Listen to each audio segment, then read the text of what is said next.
Hello everyone, how's it going? It's been a while since I've made a video. It's been actually almost a year since I've made a video, and a lot has changed. That's Scarlett. A lot has changed. Welcome to Florida Homestead. Hi everyone, how's it going? So, I apologize for not making a video in, well, a year. I guess it's been since the last time I uploaded, but a lot has changed since then. So if you guys remember, or you can even look at the videos yourself and see, the last time I was making this content for YouTube, I had just purchased some land that I believed I was going to be clearing. I had started brush hogging it. I was starting to work on the very first stages of developing that land, and the goal was to get it prepared for building my family homestead. And when I stopped abruptly making videos, what you guys didn't know, or if you follow me on my other content creation channels, perhaps you did know, is that I was misled in more ways than one when I purchased that property. I thought I was buying a 13-acre property with about 1 acre of wet swampland in it, and it turns out I had bought a 13-acre property with about 8 acres of wet swampland in it, and the property was more or less unusable. Between the last time I uploaded and now, a lot has changed for my family and I. I sold that swampland that I was developing in the previous YouTube videos. I sold my house. My parents sold their house, and we have bought, hi Scarlett.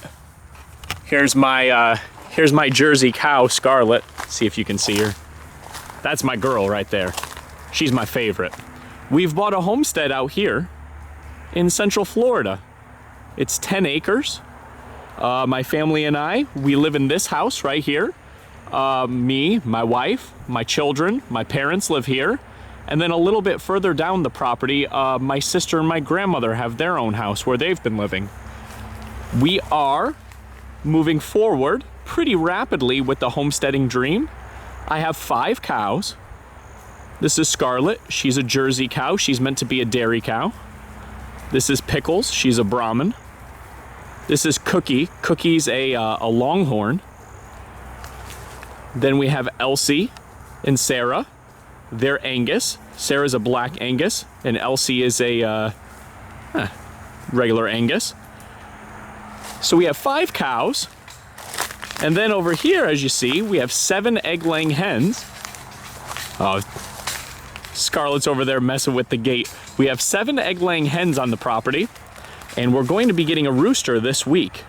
So this is the chicken run area with the chicken coops, and this is where the chickens sleep at night and where they lay their eggs. And then I don't know if you can see, we have a little tunnel there. And this tunnel, oh geez, I'm getting a phone call, sorry. Very unprofessional.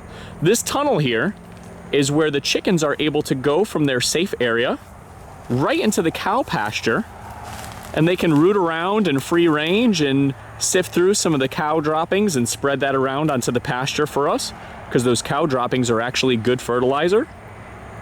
And so yeah, 7 chickens, 5 cows, and we have about between 25 and 30 various fruit trees and fruit bushes here on the property. So we have come quite a way towards achieving our dream of homesteading. And so the reason why I stopped uploading content a couple months ago, well, almost a year ago, was because I became very discouraged. When I found out that that property wasn't what I had thought it was when I purchased it, and a lot of it's my fault. I was misled by the individual who sold it to me.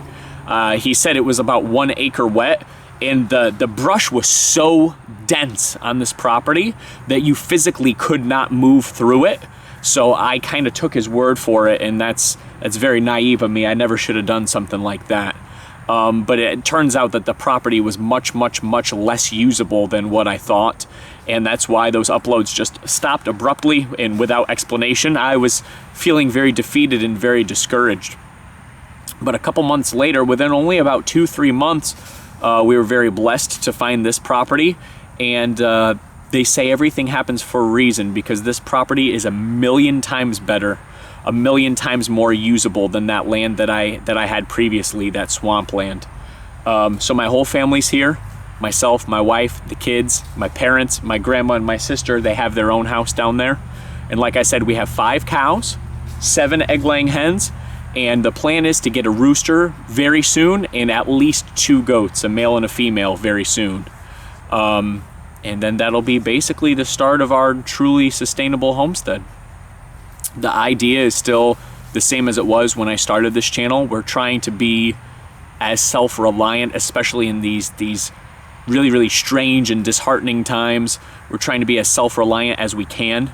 No one can really be 100% self-reliant, or it's very hard to, but you know, if we make it 60-70% of the way there, then that's a home run. That's awesome. So this video would have to be so long for me to really explain to you guys the extent of everything that we've done in the past 10 months. And I plan on releasing more and more content where we'll specialize on different things. Like we'll make a video about the cows, and we'll make a video about the hens, and I'll make a video showing you like various things that I've planted around the property here. But it's far too much to cram into one video today. So what I'd like to do is I'd like to give you guys a quick tour, show you around the homestead grounds here, and then I'll have to keep you guys hanging for some more in-depth content in the future. So with that being said, let's take a quick look around. Come on. So I suppose we can start our tour here at the end of our driveway. It's a pretty long driveway. I don't know how many acres long it is. It's several, at least like 3 or so. I have planted various fruit trees. So this, they've lost their leaves because it's getting to be winter time right now, but we've got a peach tree here. This is another peach. We have our mandarin orange trees right here, and I actually ate 2 mandarin oranges off this guy today.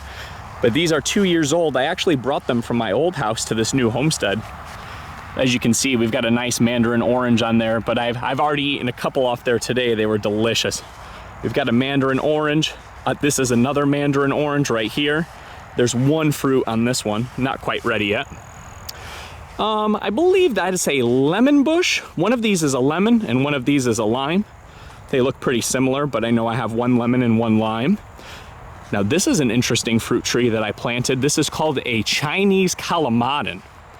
And they have all of these, a lot of these are ready actually. They have all of these tiny citrus on them. And they basically taste like, they're very sour. They taste like a hybrid between a lime and an orange. And you can eat them, like you can pick them off the tree and eat them, but they're really sour. Sometimes I take them off the tree and eat them. I mean, I'll have one now. Sometimes I take them off the tree and eat them, but realistically, they're meant to be used in cooking because of how sour they are.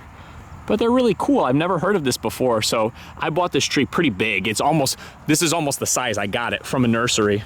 But it didn't have all these fruits on it, and very recently they've all popped up and they've ripened really quickly. So we have the peaches, we have the mandarin oranges, we have the calamadin. This is my mango tree, which is doing pretty well. You can see we've got some new growth coming in on these leaves.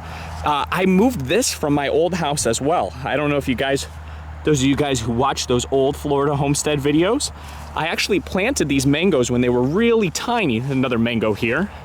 Planted these mangoes when they were really tiny at our old house, and I dug them right up, moved them to this new homestead, and look at that new growth coming in. They seem to be thriving pretty well here. And yeah, we've got another lemon here. So this is kind of like my fruit row, if you will, my little orchard row. And we've got, I don't know, like 10 fruit trees here right now, but look at all this space that I have. Like this area where I'm walking, I plan to do like a whole stinking row of fruit trees. And the idea is that, you know, we're trying to do a sustainable homestead here. So really quick before I get back to that topic. So this is our cow pasture. This is our main cow pasture off to the side here. This one's about, I don't know, 3 acres, I'd say. And the cows come up here. So the amount of land that we have on the homestead compared to the number of animals that we have, they're able to like predominantly, maybe like 50-60% of their diet is just pasture, like freely grazing the pasture. And we rotate the cows between 3 different paddocks that we have. This is the main one right here. But I'm gonna go ahead and show you guys. We have a smaller one up here, and then there's one in our backyard. So 3 separate pastures, and a majority of their nutrition comes from this grass. But I mean, this is a 10-acre property. It's not really enough to fully sustain the 5 large cows. So we do supplement with a bit of hay. But yeah, I want to use this whole long driveway just to have fruit trees, all fruit trees for, oh look, they hear me talking. The girls hear me talking, and here they come. These cows are such beautiful animals, you guys. We got 5 cows. The previous owner had cows here. I feel like he had too many for the size of the property. He had like up to a dozen or 15 cows on this property. I feel like that's too many. We have 5. We got them from a really nice person, a really nice farmer, and they were basically juvenile. So these cows aren't even a year old yet, but they're getting close to being a year old. Hi, Scarlett. Hi. That's my favorite. Don't tell the others. She's got some horns coming in, but Scarlett's almost a year old. And what we plan on doing with these cows is getting them pregnant. We don't know if we're gonna have a bull come in or if we're gonna have a veterinarian do artificial insemination. But the idea is that every year we'll get a few calves. What are you yelling about? Every year we'll get a few calves, sell most of them, and maybe keep one for our freezer, depending on if we get, you know, what looks like a good steer. But these cows live the life of luxury here. They're so well taken care of. They're really, they're really like almost pets, if I'm being honest. They get a lot of attention from us. They're always eating good quality. They eat very, very little grain in their diet. I would say about 10–20% of their diet is grain, and the remainder of it is all grass. So they're very, I don't know, organic, if you want to call them that. Very, very, very little corn in their diet. Sometimes we'll give them a handful of corn for a treat. But it's certainly not like a lot of the beef you might get at the supermarket where they're fed, you know, 80% corn. Nah, they're fed maybe like 1% corn, just as a little bit of a treat. Most of their diet is grass. So I just wanted to show you, we're coming to the end of the drive here. And we have these 3 bushes, and these I planted. They are called pineapple guava, which is actually pretty neat. I have never had a guava before, but these are pineapple guava bushes. I'm hoping, I mean, maybe next year we might have, you know, one or two fruits on each one. But these are supposed to get pretty big, like 12 feet tall, pretty wide, and they should be loaded up with tasty guava fruits. So, this is our front pasture. Front pasture is not as big as the others. It's maybe two-thirds of an acre to an acre. Our smaller pasture, and this is where basically if we were to bring animals in, take animals out, load them, get rid of them, etc., this is where that would take place, would be in the front pasture. So look at these, they're such loving animals. And of course, wherever I go, they want to follow me because they expect that that they'll be getting some kind of a treat. All right, folks, we're back up the driveway, and now we're at my experimental banana patch. So what my plan is, I went to Lowe's. As soon as we bought this property, I went to Lowe's and I bought 2 banana trees. And this is one of the 2 that I bought. When I bought them, they were maybe only, I don't know, this tall maybe, when I got them from the store. So they've certainly put on a great deal of height. And as you can see, the bananas have these little babies, these little suckers that grow around the base. So the way that a banana reproduces, the way that you propagate bananas, when the suckers get to a certain height, you actually very, very, very carefully dig them out and you transplant them. So as you can see, I have a banana here. I have the original one there. I've got a tiny banana over here. But I have 6 banana trees right now. And like I said, I only bought 2. I actually have more than 6. I got a couple in pots here. I don't know if these ones are gonna survive or not. Sometimes they make it, sometimes they don't. When you dig out those little suckers. But see, that one's thriving. That one was a sucker that I dug out. These ones are in pots right now. I don't know how well that one's doing and how well that one's doing, but this one definitely looks like it's gonna get planted a couple weeks from now. Seems to be doing pretty well. But yeah, here's another banana. So these are Cavendish bananas. They eventually will get, I think, like 18 feet tall. But yeah, my plan is to make this spot, so like everything to the left of the driveway here, and sort of like this semicircle shaped area, I want to make this like my banana patch. I got another little banana sucker over here. But I want to make this whole spot my banana patch. So remember, as I said, you know, a year ago, making these videos, and our goals are still the same. We're trying to sustain. We're trying to be as self-reliant as we can. And so I have all these fruit trees, but we're making compost. We're making compost with the cow droppings. We're making compost with any hay that they don't eat, so it gets moldy. We're making compost with the chicken droppings. And the idea is to use that as a lion's share, if not all of the fertilizer for our fruit trees and fruit bushes that we're growing here. So up here, this is where we feed the cows. They're spoiled. So we have a hay ring out there, and I'll zoom in on it. I'm not an expert videographer, but that's our hay ring out there with some Bahia grass in it. But our cows are spoiled, so they get Tifton, which is fancy and higher quality grass, fed to them in these troughs at various times during the day. Here's Pickles. Hi, Pickles. How are you? She's shy. She's more timid than the others. But she's good. We love her. We love all these animals out here. They all serve a purpose to provide for our family.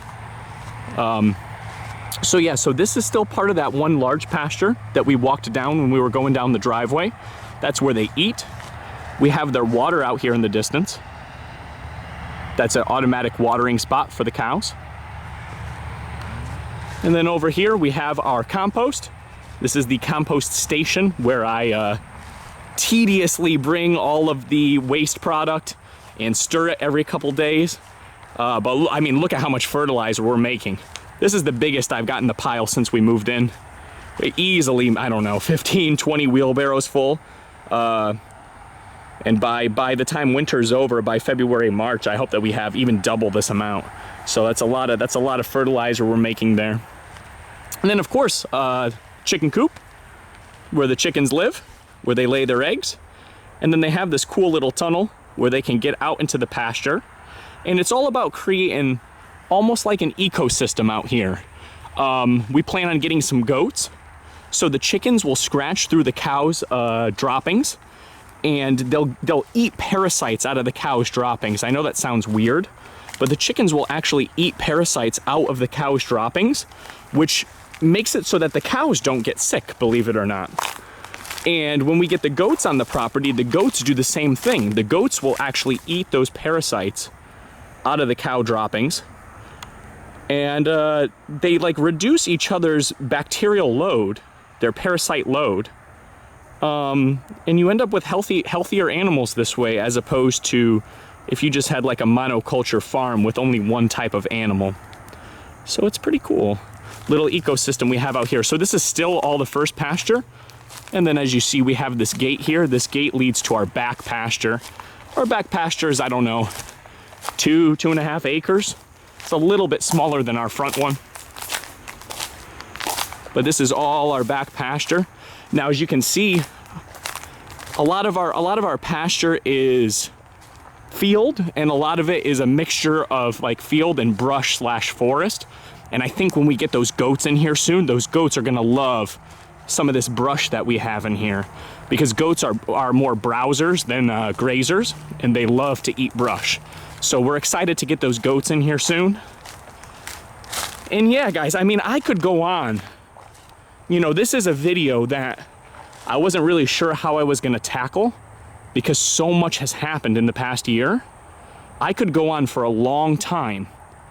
But realistically, guys, there needs to be more videos where I kind of break things down into little bits and show you guys what's going on. My battery is actually dying on this camera right now. We've got a banana here.